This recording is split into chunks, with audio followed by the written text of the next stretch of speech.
Hello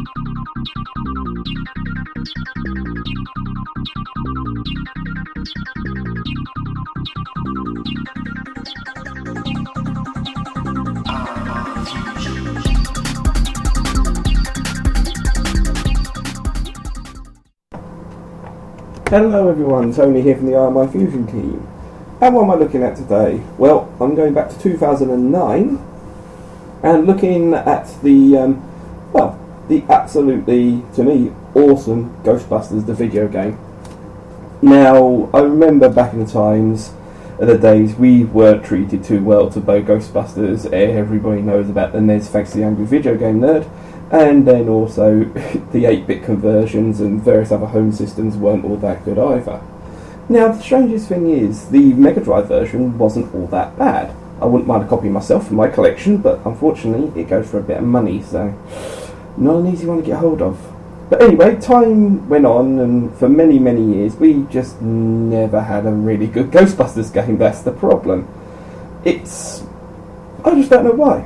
But in 2009, after a long-awaited hiatus, Atari then turned around and said, well, here you go, people, here is Ghostbusters, the video game, and it was awesome.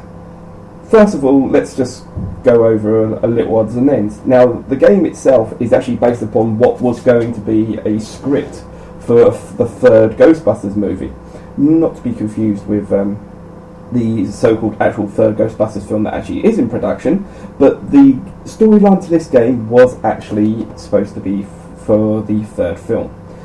It got canned for some reason, saying there was too much techno-babble and various other odds and ends, but how could we have actually known unless it was developed? Part of the techno-babble was one of the whole entire reasons why we like Ghostbusters, and it formed a good brew of comedy. Now, seeing the game in action, well, what can I say? Straight off the bat, you get the definitive feel this is Ghostbusters. They use numerous tracks from the original soundtrack of the film to give it that vibe that you're in this game of Ghostbusters. And what makes this even better? The voice cast. The original actors from Ghostbusters came back to do the voices for the characters of the film. Even down to the likes of Annie Potts, who come back to do Janine, William Afton to even come back and do that pain in the arse that they actually got him in trouble the first time, and also the mayor retains his original side.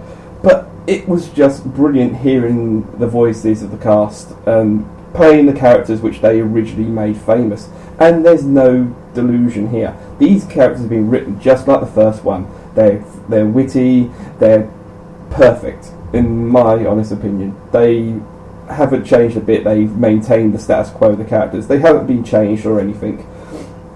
They're just perfect in all aspects. Now, the main story point which comes through, you actually play a rookie Ghostbuster, and this is where the storyline was actually designed very, very well. Your character doesn't need to speak. The others tell the story around you. Then, yeah, you do get some sort of certain motions every now and then, so when you're being acknowledged, but it was just done as a really, really good standpoint, so you feel part of the game, you feel like part of the team. And that is where one of the best parts of the game is. You're very rarely on your own, but when you get to the majorly big fights on the side, then you've got yourself, you've got the teamwork and whole trapping the ghosts. And that's where one of the big joys of the game is.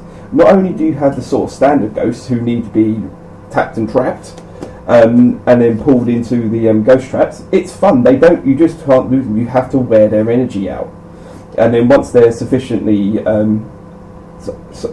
drained of their energy, then you can start pulling them into the trap. And it's amusing. You watch them see them trying to fight to get out of it, and then just to throw a little spin on its head, they then include a side where you've got regular inanimate objects turned into things that attack you, and with a quick burst of your proton pack, the proton pack, then it will dispose of these little bad guys. So it adds a bit of variety to the game, so you're not just chasing ghosts. The encounters are pretty spare, and the re-encounter with Stay Puft Marshmallow Man is fantastic. You really, really do get a sense of how big this guy is. Now, I remember back in the days of the old Sega games, especially the old Nintendo game, the Stay Puft Marshmallow Man was just starting to walk around the map, stomped on the building, or just sat there bouncing up and down like a happy thing to stop you getting into the Zoo building. This game, you get the feel this thing is huge.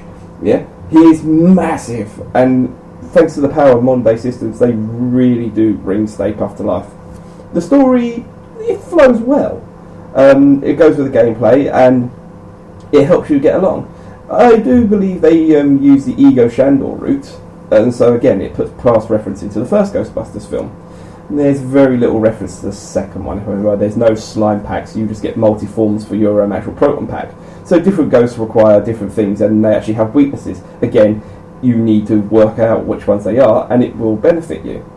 Your teammates will sit there, they will get slimed, yes. It's like history repeating itself for poor old Dr. Vakeman. As Slimer attacks him again. Yeah, even Slimer makes an appearance. And he actually goes back to the Sedgwick Hotel. Yeah, you visit quite a few locations which you originally did in the first one, but it's just the scale of this game. This was a Ghostbusters game which we waited so long for, and to me it didn't disappoint. Multiplayer PS3 servers have been shut down and only the Xbox version still has it now, I believe. But then again, it was only the consoles who had a multiplayer version. This game needed co-op, one so you could take control of each of the Ghostbusters. So you could have up to 5 people playing the single player game. Wouldn't have been hard to do, because you control them at the time. But some strange reason Atari felt a little short to cut the corner there.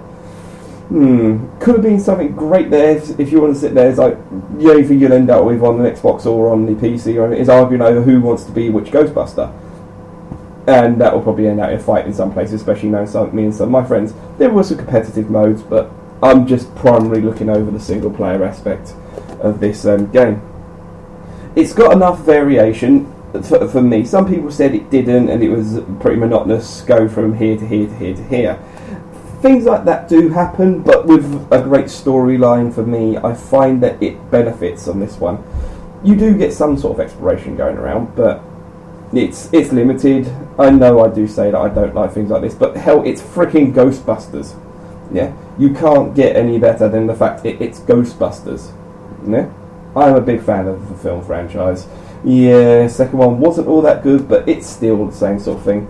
There's so many other little touches. It's like when you walk around the fire station, you actually see Vigo's painting up on the wall. If you actually go up and use it, it'll talk to you. And apparently it's Vigo's original voice actor who did it. See? This is just the power this game had to bring back some of the old some of the old people from the original films, because they just wanted it really that bad. The game, like I say, the game itself is challenging. It does make you sit there and use your brains a little when you get to certain points. But then that's a good thing. You don't want just a basic shooty style thing. When your teammates do that and you do have to go get them back up again, similar sort of thing to Borderlands, if you really want to ask me. They have to get your mate back up. The only thing is they don't actually die and respawn. If they manage to knock all the members of the team out, then yes, you can. Then the game will be over and you have to restart the mission. But I find the AI on the other Ghostbusters is pretty good, and they seem to prioritise getting you back up again over them trying to get the ghosts. So you can't complain at that one if it's been programmed well.